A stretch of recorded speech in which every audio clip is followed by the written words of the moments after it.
ঠাকুর বলিতেছেন, ভাব হইলে বায়ু স্থির হয়।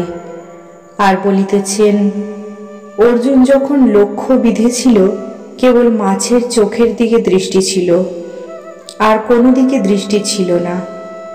এমনকি চোখ ছাড়া আর কোনো অঙ্গ দেখতে পায় নাই। এরূপ অবস্থায় বায়ু স্থির হয়, কুম্ভক হয়। ঈশ্বর দর্শনের একটি লক্ষণ, ভিতর থেকে মহাবায়ু গড়গড় করে ওঠে, মাথার দিকে যায়। তখন যদি সমাধি হয়, ভগবানের দর্শন হয়। যারা শুধু পণ্ডিত কিন্তু যাদের ভগবানে ভক্তি নাই, তাদের কথা গোলমেলে।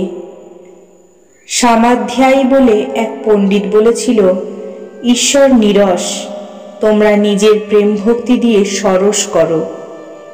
বেদে যাকে রসস্বরূপ বলেছে তাকে কিনা নীরস বলে।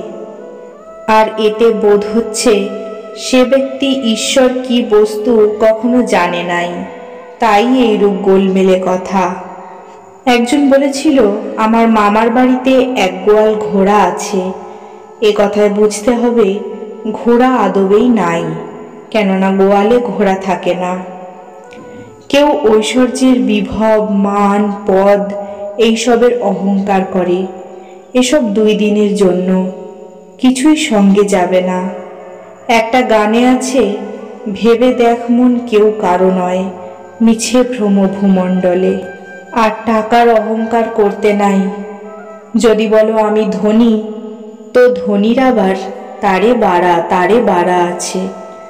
সন্ধ্যার পর যখন জোনাকি পোকা ওঠে, সে মনে করে আমি এই জগৎকে আলো দিচ্ছি, কিন্তু নক্ষত্র যেই উঠল অমনি তার অভিমান চলে গেল। তখন নক্ষত্রেরা ভাবতে লাগলো আমরা জগৎকে আলো দিচ্ছি। কিছু পরে চন্দ্র উঠল, তখন নক্ষত্রেরা লজ্জায় মলিন হয়ে গেল। চন্দ্র মনে করলেন আমার আলোতে জগৎ হাসছে, আমি জগৎকে আলো দিচ্ছি। দেখতে দেখতে অরুণোদয় হলো, সূর্য উঠছেন, চাঁদ মলিন হয়ে গেল। খানিকক্ষণ পরে আর দেখাই গেল না। ধনীরা যদি এইগুলি ভাবে, তাহলে ধনের অহংকার হয় না। একজন ভক্ত ভাবিতেছেন, দেহত্যাগ করিয়া কোথায় যায়? ঠাকুর বলিতেছেন, দেহ আর আত্মা। দেহ হয়েছে আবার যাবে, আত্মার মৃত্যু নাই। যেমন সুপারি, পাকা সুপারি ছাল থেকে আলাদা হয়ে থাকে। কাঁচা বেলায় ফল আলাদা আর ছাল আলাদা করা বড় শক্ত। তাকে দর্শন করলে, তাকে লাভ করলে দেহ বুদ্ধি যায়। তখন দেহ আলাদা, আত্মা আলাদা বোধ হয়।